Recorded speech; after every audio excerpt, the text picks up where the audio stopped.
الكرة قطعت من الدفاع. كيف سيأتي الهدف؟ أظن أن الهدف سيأتي، ولكن ما هي الكيفية التي سيسجل من خلال الهدف؟ ربما بهذه الطريقة للنصر للملك جول، للملك جول نحو الصدارة.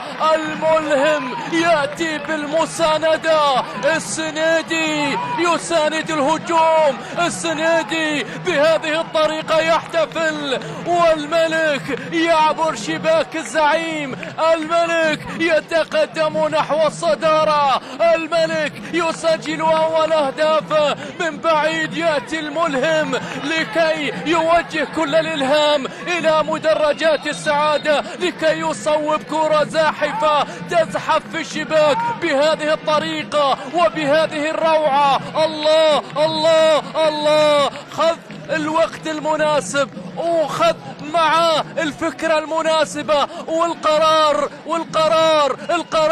إلى الزاوية البعيدة، إلى الزاوية المستحيلة، إلى الزاوية الصعبة. حاول فيها مازن، لكنها الكرة كانت تريد الشباك، لكنها كانت تبحث عن الملك، كانت تريد هذه الفرحة. 1-0. هذه جديدة علينا، هذه جديدة، لكنها رائعة من جانب الملهم. 1-0 لكن لدينا الآن ركلة زاوية. عمر الداحي يلعب كرة للأمام، محاولة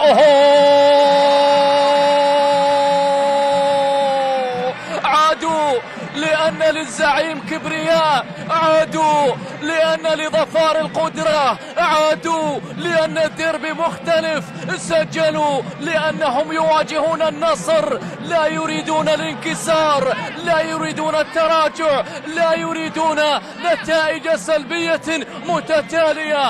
العودة وما أسرعها، العودة وما أجملها. هنا يولع المدرج الأحمر، هنا ترفرف راياتهم، هنا يستعيدوا ذكرياتهم، هنا مرة أخرى يسجلون في الشباك بهذه الطريقة. مرت الكرة من الكل لأنها أرادت الحبسي، لأنها أرادت محمد في اللقطة الماضية، تابعها مسجلا من خلالها هدف التعادل لظفار هنا في قمة ديربي السلطنة الكبير. شوف الكرة كيف وأنها عبرت، كيف وأنها ذهبت، كيف وأنه كان يراقبها، كان يتربص بها، كان يريدها في الشباك،